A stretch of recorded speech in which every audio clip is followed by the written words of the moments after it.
Olivia is an 8-year-old girl who was admitted to the IW Gate 2 days ago following her soccer game. She began experiencing shortness of breath and having tightness in her chest, so her mother drove her to the emergency department. Her vitals demonstrated decreased oxygen stat, increased respiratory rate, and heart rate, with other vitals in normal range. Wheezing sounds were noted upon auscultation, and after completion of tests and diagnostics, she was later diagnosed with asthma. It is now 3 days later, and Olivia and her mom require teaching about how to manage her asthma before discharge.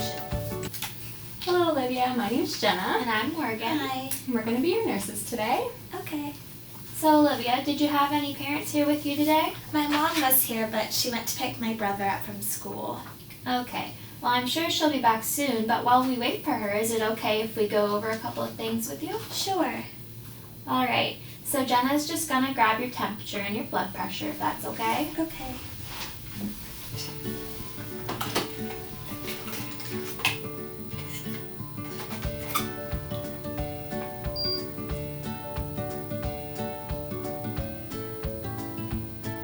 Perfect.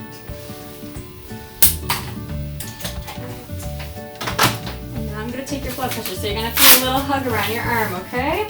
Okay. So Olivia, I hear from looking at your chart that you've had a rough past couple of days. Yeah, I've been really tired, and I just want to go home and see all my friends. Okay.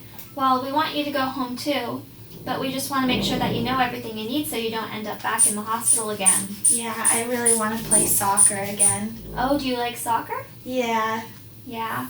What team do you play on? Cole Harbor team. Oh, okay. I'm sure you're really good at it. So, Olivia, do you remember when you weren't feeling well the other day and they took all those tests? Yeah. Well, those tests came back and they said you have something called asthma. Oh. Have you ever heard of asthma? I think I've heard of it. I think one of my friends in my class has it, but I don't really know much about it. Okay, well, I'm going to try to explain it to you so you can understand it better. So with asthma, what happens is these are your lungs right here. And when you have asthma, sometimes your lungs will swell up and it makes it hard to breathe. When your lungs swell up, they fill with mucus, which is kind of gross, sticky stuff. Like And- boogers? Yes, like boogers. And it makes it hard for you to breathe. So it kind of feels like breathing through a straw if you ever drank through a straw. Okay. Does that feeling sound familiar to you? Yeah. Yeah. Does it seem scary? Yeah. Yeah. I know it seems a little bit scary, but we're going to try and help and teach you ways to help prevent this from happening. So then I can play soccer again? Of course. Yeah. And once you know everything about asthma, you can go home and I'm sure you'll be able to play soccer as well as you did. I hope so. I really love soccer. Yeah, soccer is pretty awesome. Have you ever seen something like an inhaler before? Just going to show you a little, like what they look like. Have you seen one of those before? This is an inhaler. Oh, I think my friend Tony has one of those. Oh, really? Does he ever take it during school? Yeah.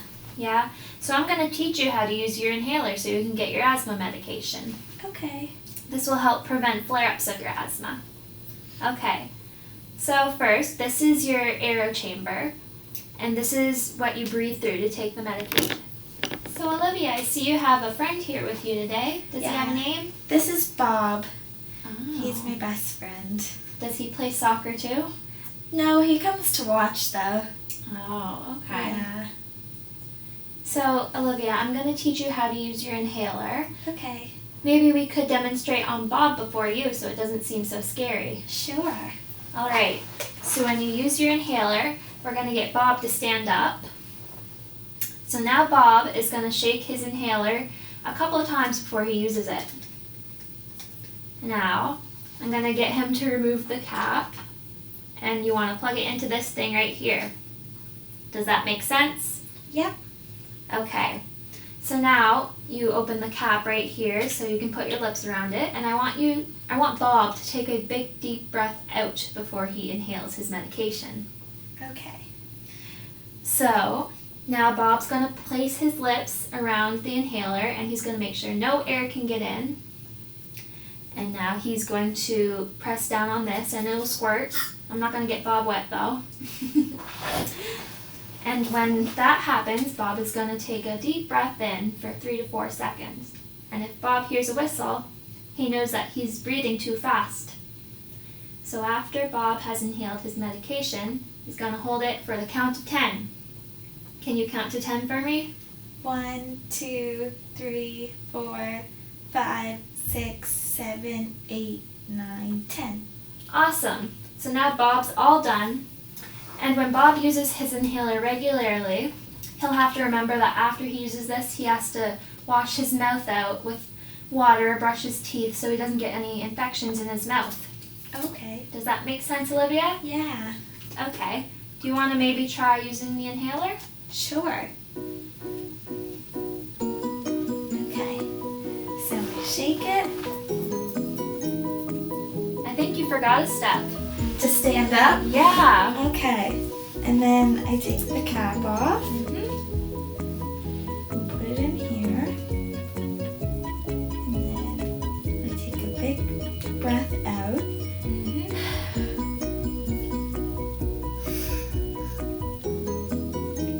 Good. No whistle sound.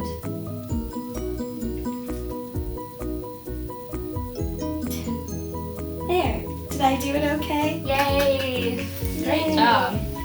Then I'll just have some water. So Olivia, do you ever feel that some things make it harder for you to breathe? Sometimes when I play soccer and when I'm around my nan's cat. All right. And I'm sure your friend Tony has to use his inhaler whenever he plays soccer. Yeah, he does. Yeah. Okay. So these things that make it hard for you to breathe, these are called asthma triggers. And things that can trigger your asthma are, in your instance, exercise and your nan's cat. But some things like cold air and pollen can even trigger your asthma too. So when you're around these triggers, you might have to use your inhaler more often. So since I have an inhaler now, does that mean I won't ever have to come back here again?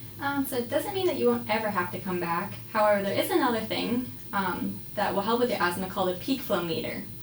And when using this, it may tell you that you have to come back. And this is what a peak flow meter looks like. What is that?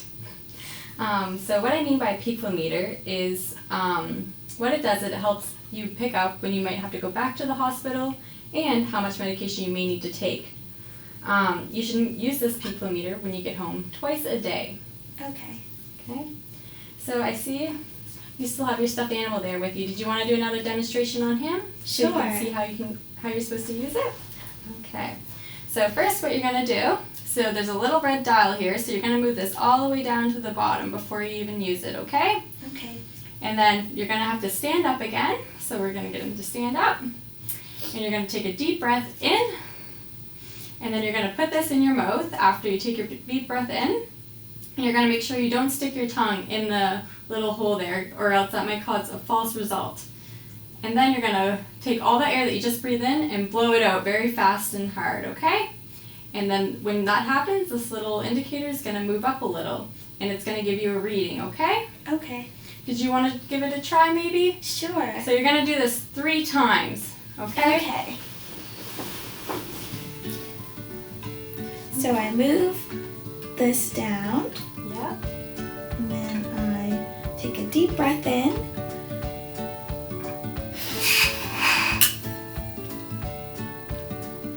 I got 238. Okay, so you're going to do it 3 times. Okay. Deep breath in. And I got 242. All right. So you can take a seat down again. So what you want your number closest to is 254 because of your height, okay? Okay.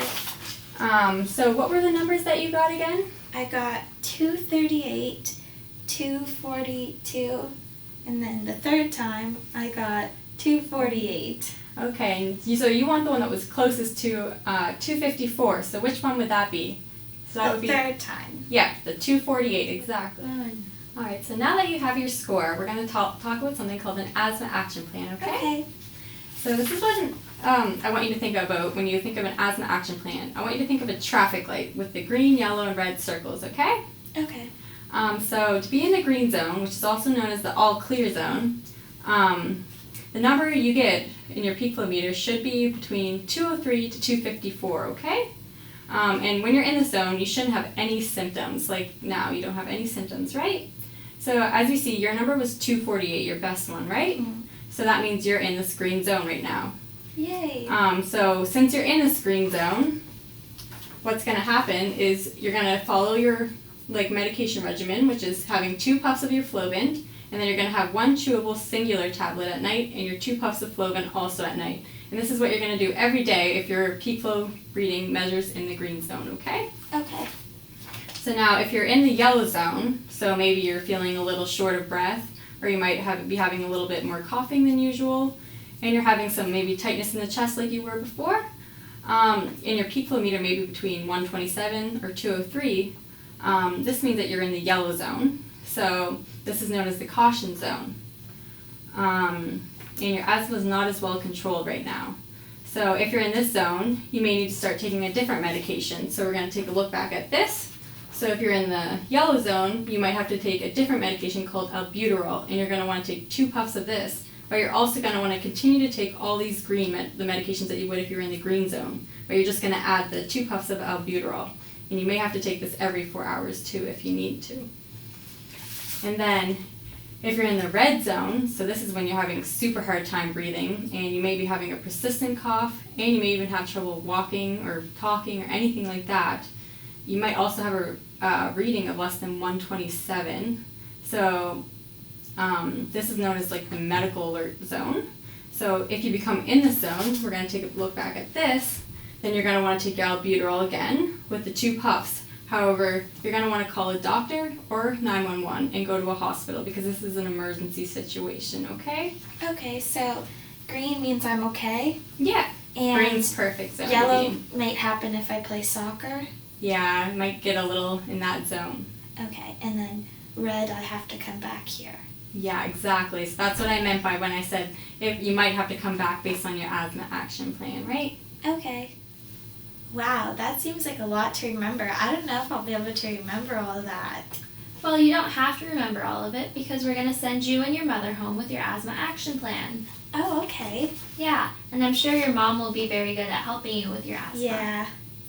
Okay, well, Olivia, we're really proud of how well you did today, and we'll be back to check on you in a bit. Is there anything you need before we go? Maybe some Jell-O. Okay, we'll go get that for you. Okay, thank you. I can't wait to go home with my asthma action plan.